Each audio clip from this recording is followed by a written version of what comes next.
So it's been a lot of conversation about who's been the best artist of the decade.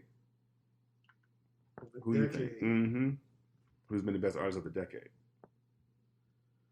I mean, it would still probably be the big dog. I would have to say Ross. The biggest artist of the decade? Ross, Drake, Nicki.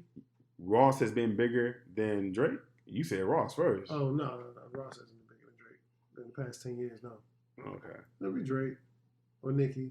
Because Nicki just really fell off this half of the decade. Never mind. I was gonna say no. I can't say the last 5 years Nicki fell off. Last two, 2.5. So to meet you halfway, I'll say Nicki's last 13 months were a little shaky, but that's because competition started coming. That's a whole 2 years. Cardi came hard. Yeah, but remember, we forget Cardi went overnight. That was a gradual situation.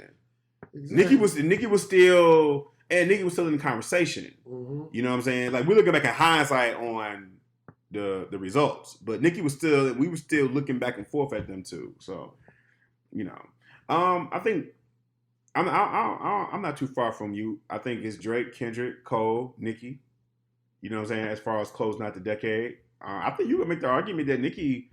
And a lot of people like to point at Drake as far as being a bigger star, as far as a star, right? Mm-hmm. But I think you can make the argument with Nicki, man, because to your point, you remember it was like 6 years in a row, Nicki was the only woman doing her thing. All the endorsements, everything. And to the point where Nicki was sparring. The difference with Nicki versus the rise or the re-rise of the female MC now is that Nicki was sparring with the boys. Mm-hmm. You know what I'm saying? So Nicki was becoming one of the girls to play with. Yeah, she was becoming.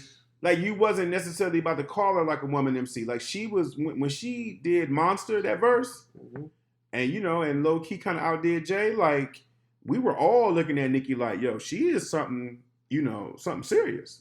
Yeah, so, yeah, I mean, we think about star power and definitely with her fashion. I mean, she went from dressing those weird, outlandish wigs to what we see right now. So, I mean, you can make the argument that she might have been bigger than Drake in a sense, especially when you think about the reach of women. Mm-hmm. You know, and what she did as a movement. Now, I will say Drake, there's no denying. A lot of these cats out here start taking Drake's, you know, the way he make music and stuff too. But for Nicki, I think, here's the thing. I think you have to be a music like nerd to know like these artists that came under Drake and who like sounds like him, stuff like that. Like, you got to be somebody who really picks music apart, right? But with Nicki, it's no question. You don't have to be no music connoisseur to see that after Nicki and then all the women that rose up. I mean, she was the only thing to pull from. So what I'm saying is the impact that she had on the women that we all talk about now, mm-hmm. you can look at that years later and still see that. You know what I'm saying? Versus 5-6 years from now, you're not going to be able to look at Drake's influence. Drake's influence might go under the scope in comparison to Nicki.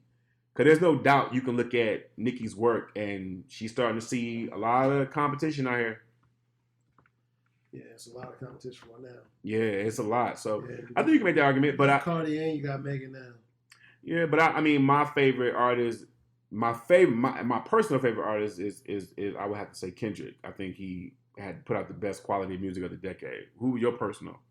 My personal, I mean, I'd say Drake. I ain't mad at that. Drake. But Ross is up there still.